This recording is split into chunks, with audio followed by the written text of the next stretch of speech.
Saan nakaalay ng puso mo ngayon? Sa mga bagay ba ng sanlibutan ito? Ang series po natin for this month of September ay The Heart of the Matter. The Heart of the Matter. At good morning din naman sa ating mga nanonood sa online. Hello po kayo dyan. Welcome po kayo. Ang Diyos ang patuloy na magpala sa ating lahat. Minsan pa, palakpakan natin ang ating Diyos na buhay. Praise God. At ngayong araw na ito, ay meron din po tayong Holy Communion. Pwede mong sabihin sa iyong katabi, welcome ka sa GLCM. Ngitian mo naman ako. Sabi mo sa katabi mo, ngitian mo naman ako. Ayan. Praise God. So, gusto ko palagi masaya ang mga taga GLCM kasi masayang maglingkod sa Panginoon. Amen. Praise God. So, ang ating pong series ay yung The Heart of the Matter at ang ating pong mga talata ay nabasa na at ang ating pong topic ngayon ay Above All Else. Nakuha po natin sa Proverbs chapter 4 verse 20 to 25 na nabasa na po natin ito. Ngayon, meron po akong bagay na lahat tayo ay merong mga bagay na lubusang pinahalagan. Ano ba yung mahalaga sa inyo, mga kapatid? Yung bang pwede mong sabihin na tipong mawala na ang lahat, ay wag lang itong bagay na ito, o wag lang siya. Meron ba kayong ganon, di ba? Yung bang sobra mo itong minamahal? Yung bang tipong kunin mo na ang lahat sa akin, wag lang ang aking mahal. May mga hugot kayo, no? Alam nyo, hindi lang tao yan. Minsan bagay din yan, mga kapatid, ha? Halimbawa, kung meron kayong yung iba, merong mga luxury car, di ba? Yung iba, merong Lucky Charms. Meron yung mga ganyan, di ba? Sana all, ano?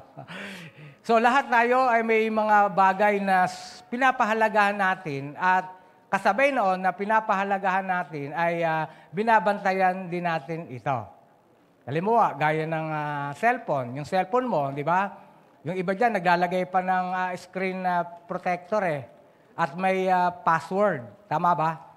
At yung iba, pagkagising, cellphone agad ang hawak. Kaya sabi nung kasama niya sa bahay, bakit cellphone ang hawak mo? Dapat magbasa ka muna ng Bible. Kaya ako nga hinawakan ng cellphone, magbabasa ako ng Bible. Lusot pa rin, ano? Lusot pa rin. Ngayon, yung iba naman ay siyempre yung kanilang mahalaga kanila sa buhay, yung kanilang bank account, di ba? Kaya palagi nilang tinitingnan yun, marami na ba laman, may interest na ba? Kaya nag-iingat din sila doon sa OTP. Alam mo ba yung OTP, di ba? At yun ay talagang pinapahalagahan nila. Yung iba naman, hindi lang dun sa mga bagay na iyon ang kanilang pinapahalagan. At mainam din naman yung ating sarili, yung ating katawan, di ba? Nag-exercise tayo. Sino ba sa inyo mga nag-exercise? Taas ang kamay.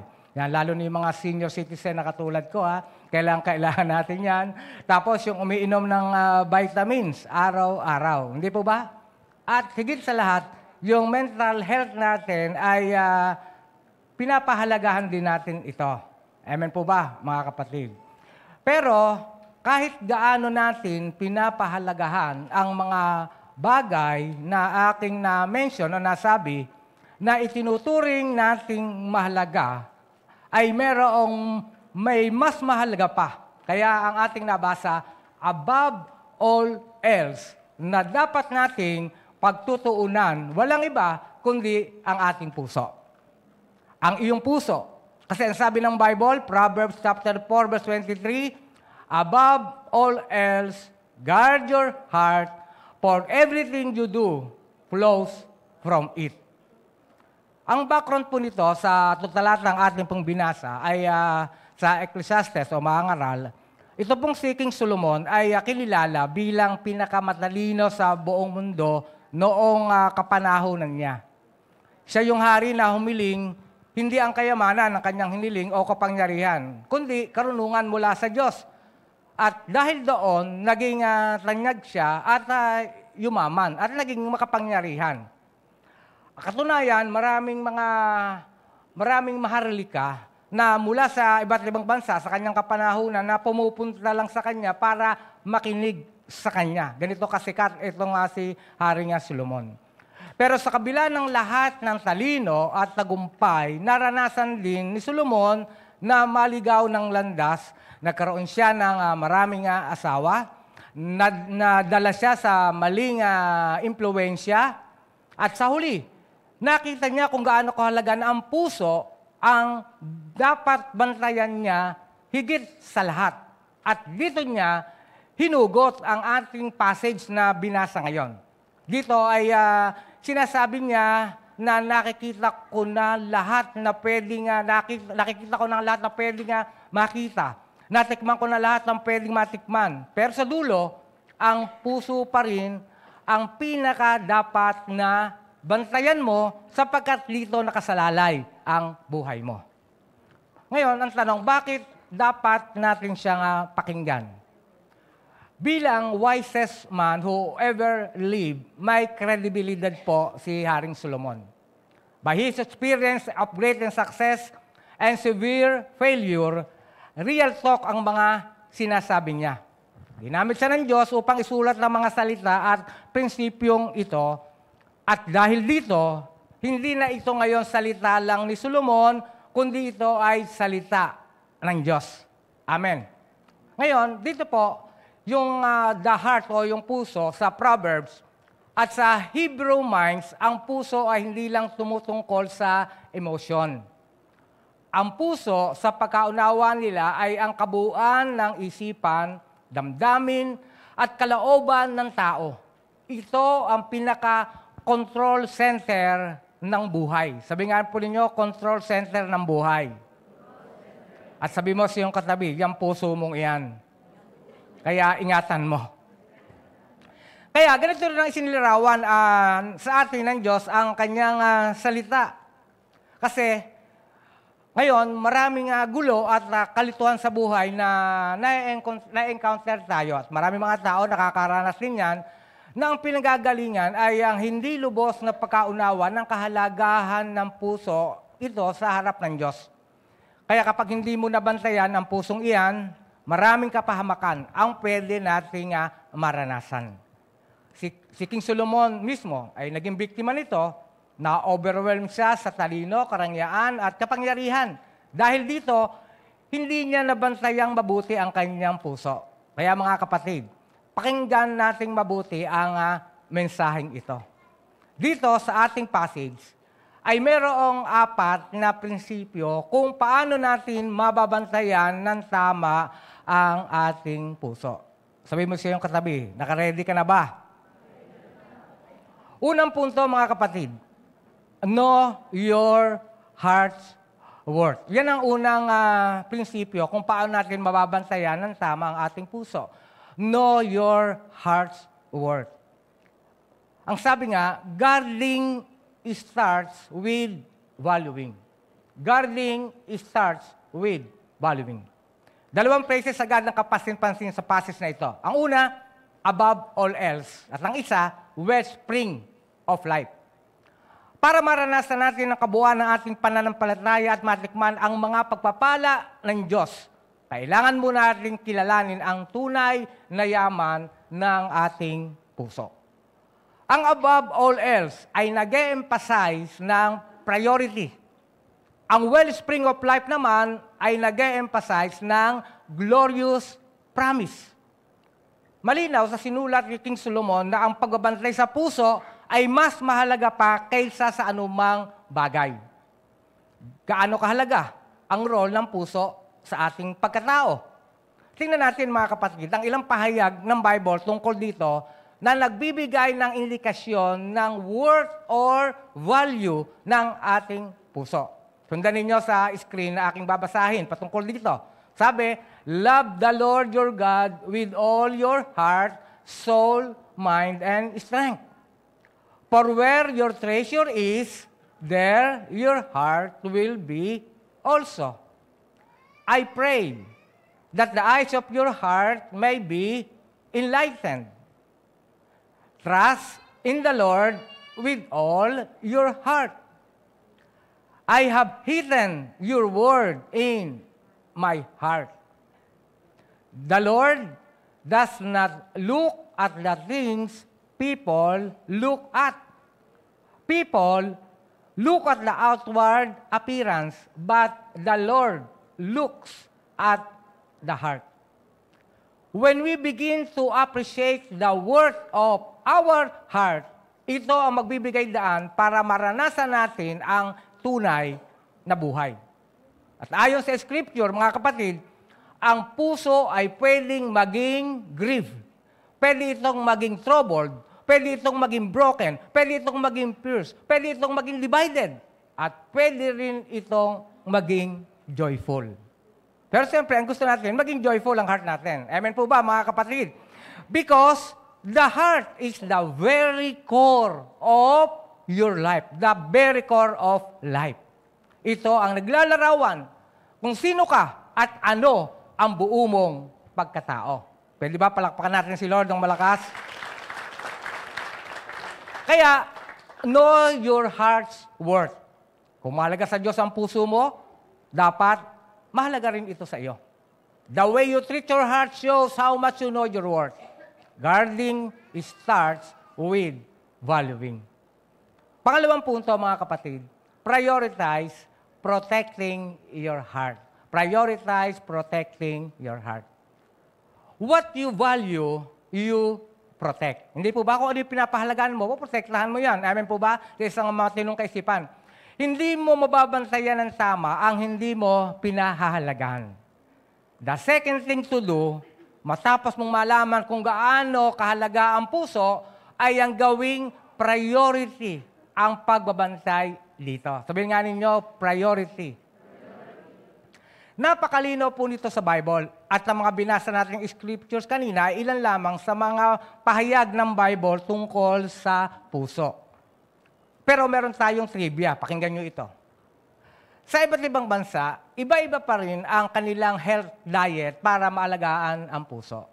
Ang halimbawa dito, ay halimbawa ang Japan, ay kilala sa diet na low in fat. Maraming isda, gulay at rice-based meals sila. Dahil dito, mas kaunti ang heart problems. Sa France naman, kilala sila sa high-fat diet. Yung cheese, butter, pastries. Pero mababa pa rin ang heart disease. At isa sa mga dahilan daw na binabanggit ng mga eksperto ay yung tinatawag na French paradox. French paradox. Mahilig sila sa red wine na may antioxidants at kumakain sila ng moderation. Kaya sila pag kumakain, relax lang sila, hindi subo ng subo agad, inungoy ang mabuti, at talagang ini-enjoy nila. Kasi nga, France, kasi mayamang bansa. Hindi katulad siguro sa mga developing countries na katulad natin, palagi nagmamadali, yung mga nagtatrabaho. Di ba, yung iba, nakaka-relate yan, palagi nagmamadali. Pero sila, itong France, mga Frances, hindi ganon. Sa Italy naman, ang research, ang diet nila ay yung tinatawag na Mediterranean style. Olive oil, red wine, pasta, gulay, prutas, seafood. Marami ring studies na nagsasabing healthy ito sa puso.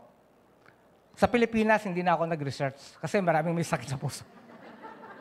Parang binaba yung sariling bansa. Lord, pasensya na po.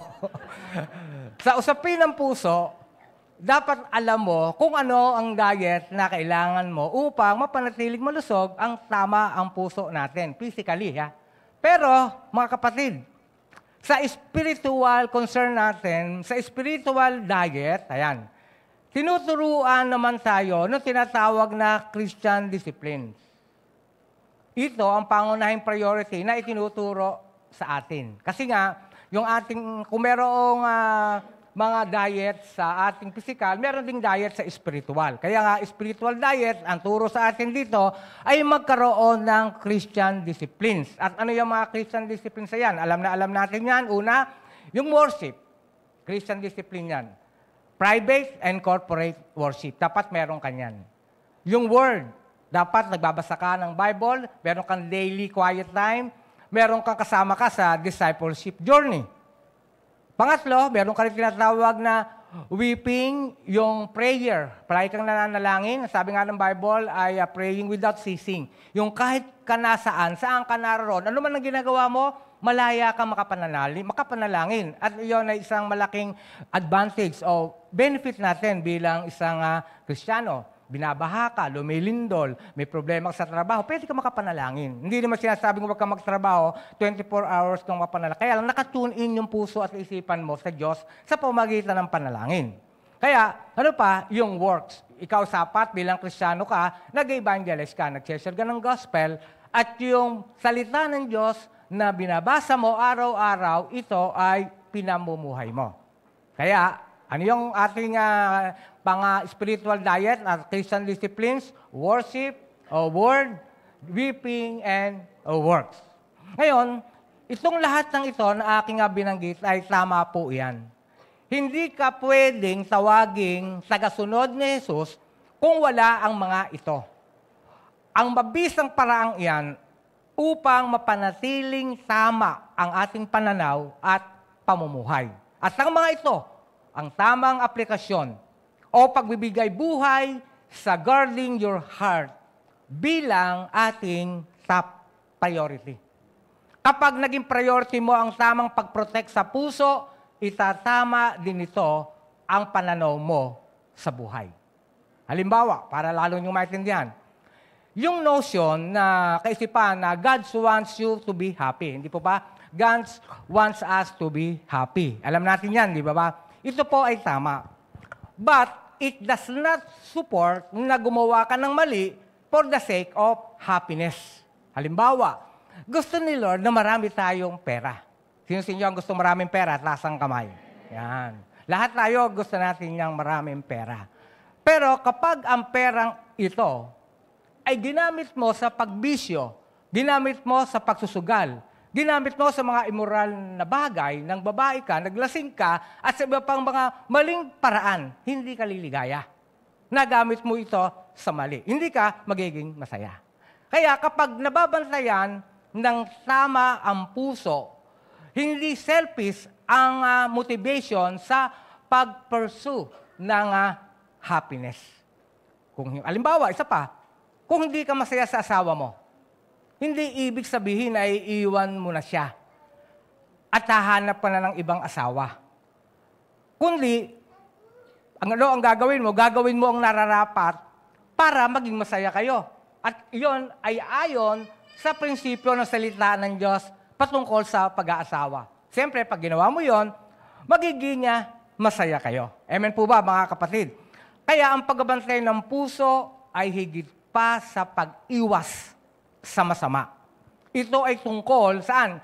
Tungkol sa pagpapakain ng tama sa ating kaluluwa.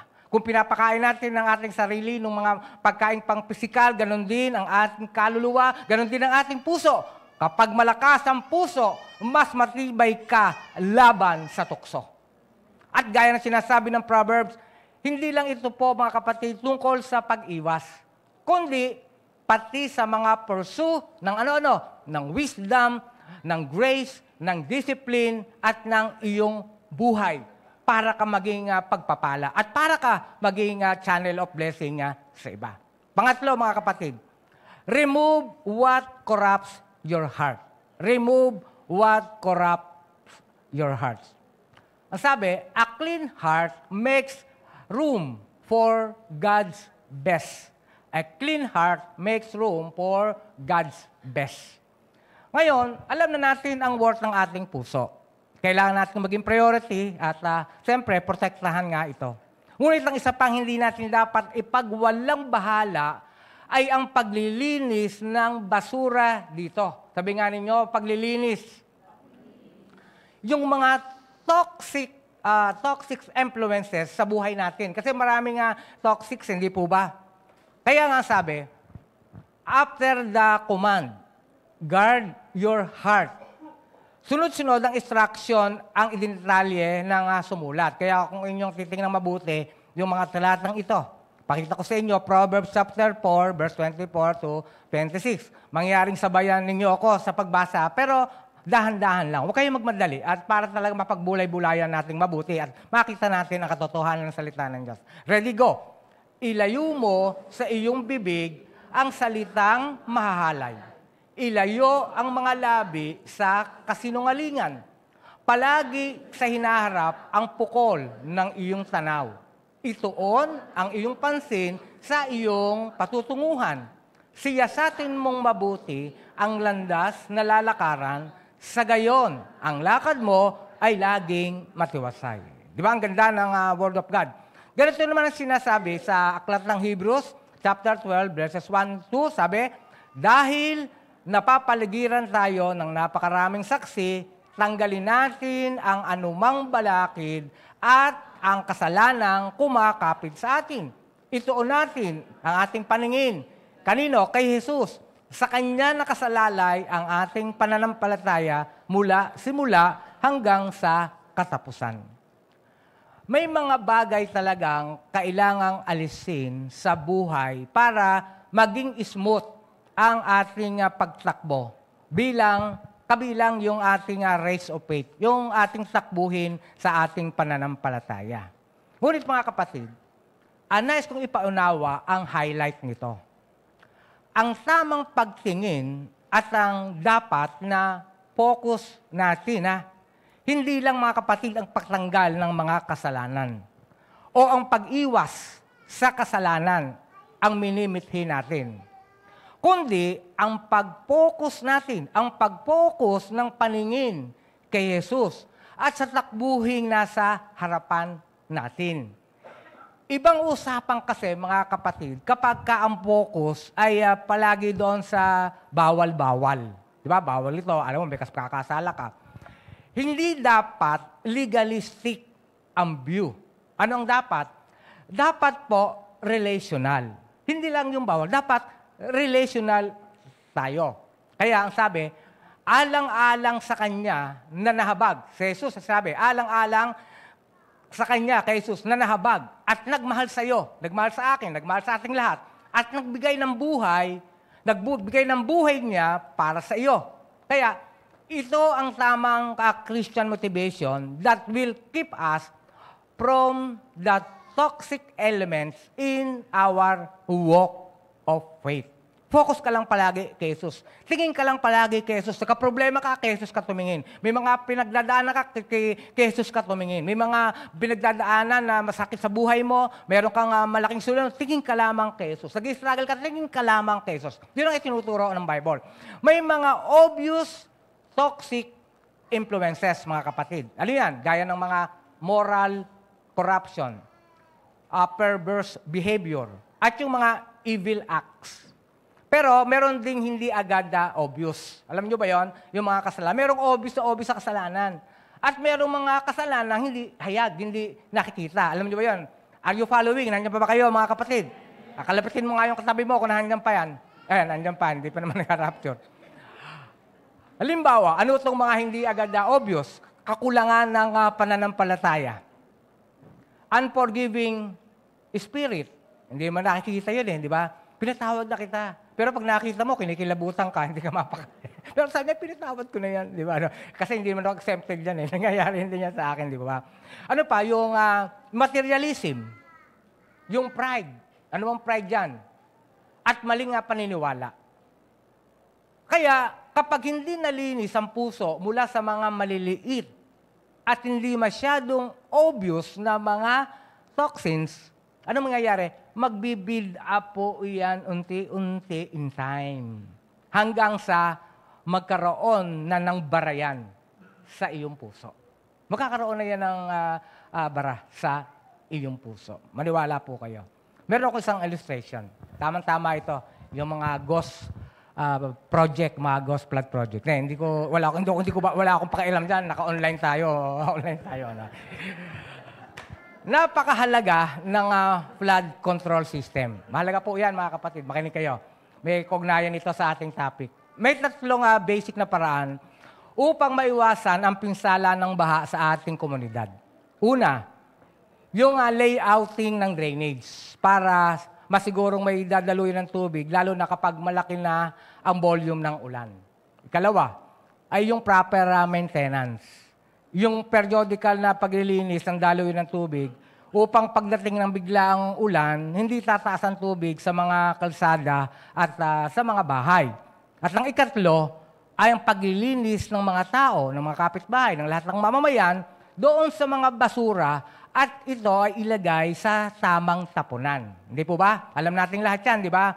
Ngayon, kahit na may tamang layout, pero hindi priority ang paglilinis, magbabara kalaunan ang daluyan ng tubig. At ano ang resulta? Baha. Iyon ang resulta. Alam natin, maliwanag, hindi po ba ngayon? Ano ang application natin sa ating pinag-aaralan ngayon? Ganyan ang puso natin, mga kapatid. Kahit gaano kaganda ang plano ng Diyos, kung barado ng pride, unforgiveness, at kasalanan ang puso natin, at hindi natin ito pinapansin, akala natin okay na okay lang tayo. Pero, malalaman nyo sa bandang dulo, kalaunan, hindi makadadaloy ang wellspring of life. Kaya anong dapat natin gawin? Linisin ang puso. Alisin ang basura para makadaloy ang biyaya ng Diyos ng malaya at tumanggap ka ng pagpapala sa Diyos. Praise God! Sinabi ni David sa kanyang panalangin, Psalms 139:23, verse 24, "Search me, O God, and know my heart. Try me and know my thoughts, and see if there be any wicked way in me, and lead me in the way everlasting." Pang-apat na punto, mga kapatid, at sa panghuli, fill your heart with truth. Fill your heart with truth. Alam po ninyo, yung facts, nag-i-inform yan. Yung facts, nag-i-inform yan. Yung truth, nagtatransform yan. Kaya sabi, facts inform, but truth transforms. Last and final strategy para mabantayan ng tama ang puso, dapat punuin ito ng katotohanan. Sabi nga ninyo, katotohanan. Basa natin muli ang Proverbs chapter 4, verse 20 to 22. "My son, pay attention to what I say. Turn your ear to my words. Do not let them out of your sight. Keep them within your heart, for they are life to those who find them and health to one's whole body." Kapag nakikinig tayo ng mabuti sa salita ng Diyos, may pangakong buhay at kalusugan. Ngayon, gaano kahalaga na pakainin ang ating puso ng katotohanan o yung tinatawag na truth. Di ba nabasa natin anong sabi ni Lord? The truth will set a man free. Kaya paulit-ulit na pinaalala ni Solomon gaya ng isang ama sa kanyang anak. Ano sabi? Discern it. Keep it close. Treasure it in your heart. So anong realidad? Ano ang reality nito, mga kapatid? Tayo ay nabubuhay sa mundo na kadalasan ay laban sa katotohanan at taliwas ang mga itinuturo sa mga tao o sa mga mamamayan. Ang kultura natin ngayon, kung inyong mapapansin, ay mas pinapaboran ang tolerance kaysa truth. Natindihan nyo ba yung pinapaboran ng tolerance kaysa sa truth? Yung half-truth lang talaga. Yung bang para huwag kang masaktan. Yung bang para huwag kang magalit. Ang ibig sabihin nun, nagko-compromise. Amen po ba? Sa Bible ay malinaw na dinidefine at malinaw yung classification, malinaw ito, yung classification ng tama at mali. Mabuti versus masama.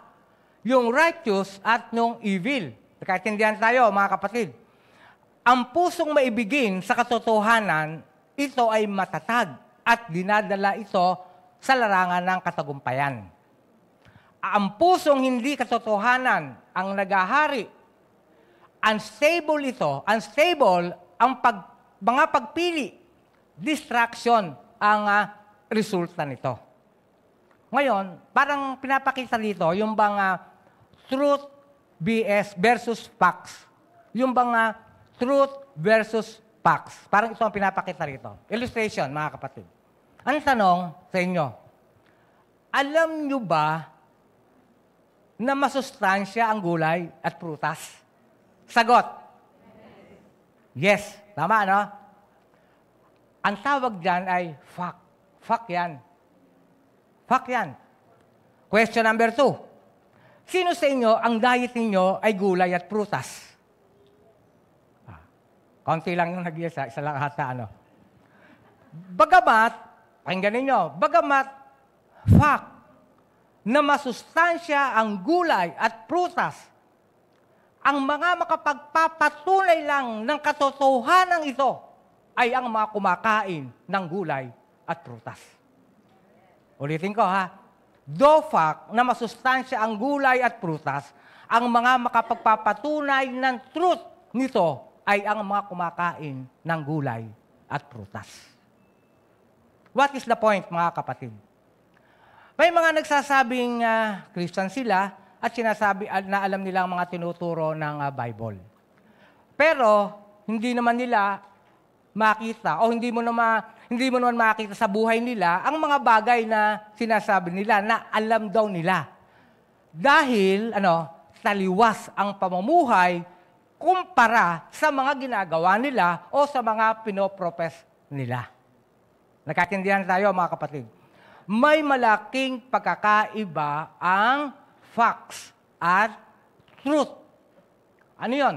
Facts provides information, but truth produces transformation. Pareho natin itong kailangan. Dapat na alam natin ang facts ng faith. Katulad ng na si Kristo ay namatay, inilibing, at muling nabuhay. Fact ito, mga kapatid, sapagkat totoong naganap ang mga ito. Alam natin ang facts tungkol sa prayer at tungkol sa pag-share ng gospel. Fact ito, sapagkat ginawa ito ni Jesus at ng kanyang mga alagad at nakasulat ito sa Bible. Pero kung ang pagkaalam natin ng mga ito ay sa isip lamang, yung alam mo lang, ngunit wala naman itong transformative effect sa iyo, then hindi mo maituturing ito na truth na ine-embrace ang puso mo. Mananatili lamang itong fact. Nakaintindihan tayo, mga kapatid. Hindi sapat na alam lang natin ang Bible facts. Dapat, kailangang maranasan din natin ang transforming truth ng Word of God. At kung gusto mong makakita ng real life na ebidensya, gusto niyo ng ebidensya, huwag ka nang lumayo. Yung katabi mo, ebidensya na yan. Produkto yan ng transforming truth ng Word of God. Pwede ba palakpan mo ang iyong mga sarili? Kasi kung iyan ay hindi nag-transform, baka wala rito yan. Baka nahandun yan sa sabungan. Kasi linggo ngayon Kasi nandito yan. Kaya may nagbago dyan, di ba? Nagbago yan. O kaya nasa casino yan. O kaya nasa kanyang number 2, number 3.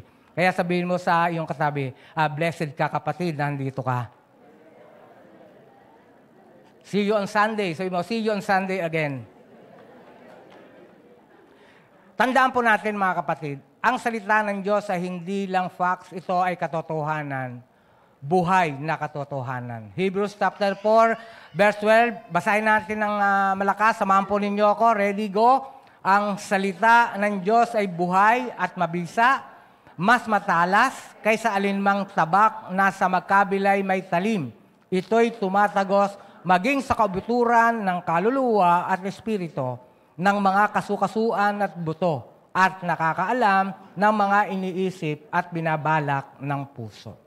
Huwag nating tratuhin ang Biblia na parang collection lang ng facts. Pay attention to God's Word and listen closely. Dahil ang Word of God, kapag nasa puso natin, mga kapatid, ito ang magbibigay ng lakas, gabay, at tunay na pagbabago, saysay, layunin, at tagumpay. Amen. Sa pangwakas sa ating conclusion, above all else, napakahalaga ng pagbabantay ng puso kung hangad nating maranasan ang lahat ng naisin ng Diyos para sa ating buhay. Kapag natutunan natin ang 4 na prinsipyong ito, mga kapatid, ano-ano yan? Knows your heart's worth. Prioritize protecting your heart. Remove what corrupts your heart. Fill your heart with truth. Mga kapatid, mga magulang, dito po tayo nagkakaroon ng tamang posisyon para tanggapin ang pagpapala ng Diyos. Meron akong isang illustration sa inyo, mga kapatid, about the nuclear submarine. Ang nuclear submarine ay isa sa pinaka-advanced technology sa buong mundo. Sa mahigit na 190 countries, 6 na bansa lamang sa kasulukuyan ang meron nito. Ang United States, ang Russia, China, United Kingdom, France, and India. And again, hindi tayo kasama rito. Wala tayo nito. Kaya makita natin, mga kapatid, itong nuclear submarine na ito, na manatili sa ilalim ng tubig ng hanggang 3 buwan, nakakapanatili sila ng 3 buwan sa ilalim ng tubig. Ngunit, ito yon, kailangan pa rin nilang lumutang periodically after 90 days. Alam niyo ba yon? After 90 days, kailangan lumutang itong submarine na ito. Bakit po, mga kapatid? Ito ay para mag-align ulit ang navigation system. Navigation system. Kailangan mag-align ulit ito o yung pinaka-compass ng submarine. Yung pinaka-compass ng submarine. Kasi, habang nasa ilalim ng dagat, naapektuhan ang equipment nila ng magnetic forces ng Earth. Yun po yun. Kaya kailangan talaga ay mag-align uli sila. Kaya kahit kumpleto sila, mga kapatid, tinyo, kahit kumpleto sila sa pagkain, tubig, fuel, hindi nila magagawa ang misyon nila kung hindi naka-align ang compass nila sa tamang reference point. So, kailangan nilang lumutang para mapanauli ang accuracy ng compass. Ngayon, ang puso mo, hindi nakikita. Nakaposisyon iyan sa kaibuturan ng iyong pagkatao. Kaya, pwede mong ipakita na ikaw ay mukhang okay, may pera, may trabaho, mukhang successful, mukhang masaya, at kontento. Pero mga kapatid, kung hindi naka-align ang puso mo sa Diyos, hindi mo magagawa kailanman ang tunay na misyon ng iyong buhay na ibinigay ng Diyos para sa iyo.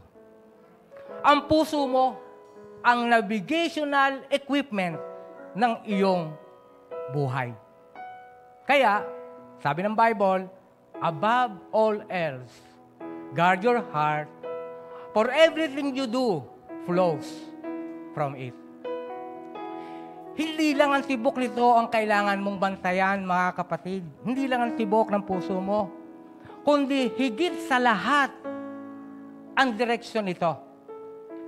Tanungin mo yung sarili, nasa tamang direksyon ka pa ba? Ang aking encouragement, mga kapatid, sa araw na ito, mga minamahal, mga kaibigan, mga kapatid sa Panginoon, bantayan natin ang ating puso. Kapag ginawa natin ito, mananatili tayong nakalock in sa kalooban ng Diyos. Maluwag na dadaloy ang well springs of life sa ating lahat. Ang tanong, saan naka-align ang puso mo ngayon? Sa mga bagay ba ng sanlibutan ito? Sa mga personal na ambisyon mo ba? Sa trabaho mo, sa pag-aaral mo? Hindi naman lahat. Masama yan. So ano ang gusto mong gawin sa buhay? Simple, sa sarili mo lang ba? O sa mga sources ng mga failure mo? Sa mga bagay ba na kinakatakutan mo, yung mga iba't ibang mga concern mo? Mga kapatid, mga magulang, nais kong sabihin sa inyo, ito ang nais ni Lord para sa ating lahat. I-align mo ito sa tamang reference point. I-align mo ang compass ng puso mo sa tamang direksyon. Makikita mo, higit pa sa lahat ng pinakamataas na pinapangarap mo ang iyong mararanasan. Ipagpapasalamat mo sa Diyos na nagpasya kang gawing priority higit sa lahat na bantayan ang iyong puso.